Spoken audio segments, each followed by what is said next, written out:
बहू के हाथ। घर की बहू शीना को इस बात का बड़ा घमंड था कि जिस काम में वो हाथ डालती थी वो काम अच्छा हो ही जाता है। शीना की हर बात में हाथ का इस्तेमाल जरूर होता था। एक दिन शीना का पति आकाश उससे कहता है, कल जो वो भिंडी बनाई थी ना तुमने, वाह वाह वाह वाह, मजे आ गए। मैंने अपने हाथों से बनाई थी। मेरे हाथों में वैसे भी जादू है, जिस चीज को छू लेती हूँ सोना बन जाती है। अब ये थोड़ा ज्यादा हो रहा है। मतलब अगर हर चीज को छू के सोना ही बना देती हो तुम, तो हमारे नाम के पीछे भी अंबानी ही लगा देते हम। चुप रहो, मुंह पे हाथ रख लो, कुछ भी बोलते रहते हो। शीना की सास बगिया से पूजा के लिए फूल चुन रही थी। सुंदर, अति सुंदर, कितने प्यारे गुलाब के फूल हैं। भगवान जी खुश हो जाएंगे।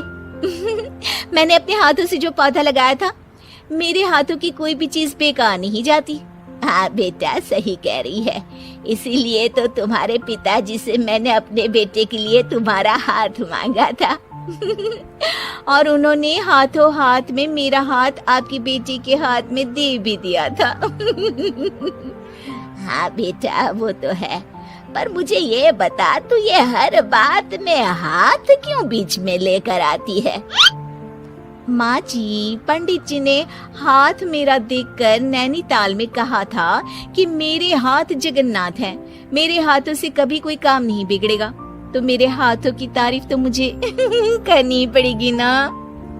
हाँ हाँ, ठीक ही कह रही हो वैसे। तो मिलाओ हाथ इसी बात पर। शीना को न सिर्फ इस बात पे गर्व था कि उसके हाथ से सब अच्छा होता है, बल्कि घर के सारे काम भी वो पहले अपने हाथ से करती, फिर कोई दूसरा उन कामों को कर पाता।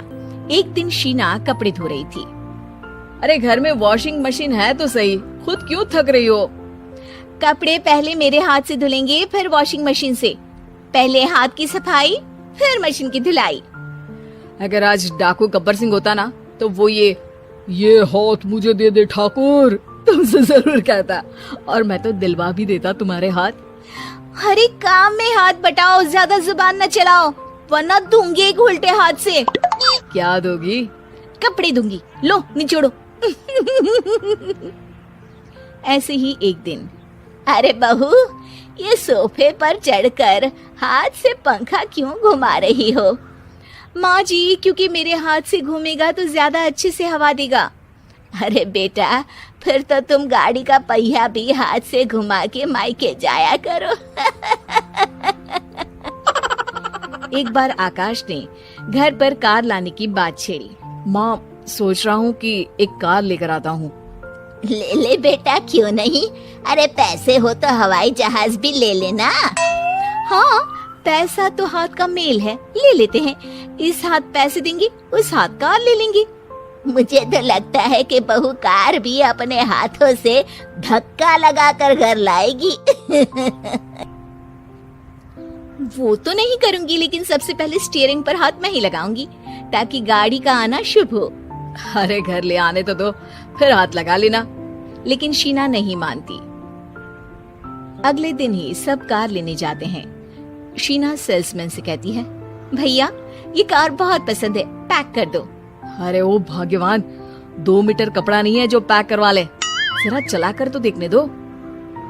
यस सर, बिल्कुल, टेस्ट ड्राइव कीजिए ना। अरे नहीं नहीं, सबसे पहले मैं हाथ लगाऊंगी गाड़ी को, मेरे हाथ अच्छे हैं। अरे यार, हाथ तो मैं भी धोता ही हूँ, और आजकल तो सैनिटाइजर से भी धोता हूँ। मेरे काम में हाथ ना अड़ाओ। अरे टांग ना अड़ा होता है भाग्यवान, हाथ नहीं। शीना ड्राइविंग सीट पर बैठ जाती है और आकाश उसे गाड़ी के फंक्शन समझाता है। देखो शीना, ध्यान रखना, ये है स्टीयरिंग, इससे राइट लेफ्ट जाएंगे। ये है एक्सेलरेटर, इससे स्पीड कंट्रोल कर सकते हैं, और उसी के पास में है ब्रेक, जो तुम्हारी जुबान में शायद मिसिंग है। ठीक है, ज्यादा भी सिखाने की जरूरत नहीं है। मेरी माँ तो कहती है कि मैं अगर अपनी शुभ हाथ लगा दूं तो जग घूम जाए, तो ये स्टीयरिंग क्या चीज है? शीना गाड़ी स्टार्ट कर देती है और स्टीयरिंग को घुमाते हुए एक्सेलरेटर पर धीरे से पैर रखती है, और शोरूम के बाहर के एरिया में ही गाड़ी घूमने लगती है, जहाँ दूसरी गाड़ियाँ भी रखी हैं। देखा मेरे हाथों का कमाल। अब ब्रेक दबा दो, आगे गाड़ी है। शीना आगे गाड़ी देखकर घबरा जाती है और पाँव गलती से एक्सीलरेटर पर पड़ जाता है।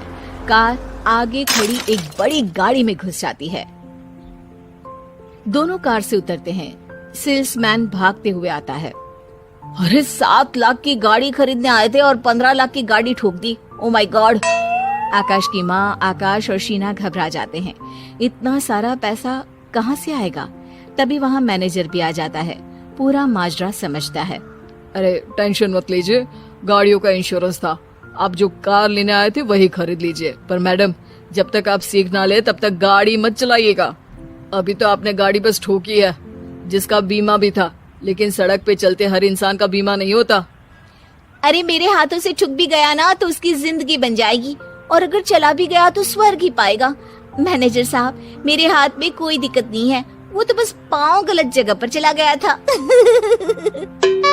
शीना की बात सुनकर आकाश अपना सर पीटता है और उसकी सास अपने हाथ से खुद का मुंह छिपा लेती है और मैनेजर हाथ जोड़कर माफी मांग लेता है।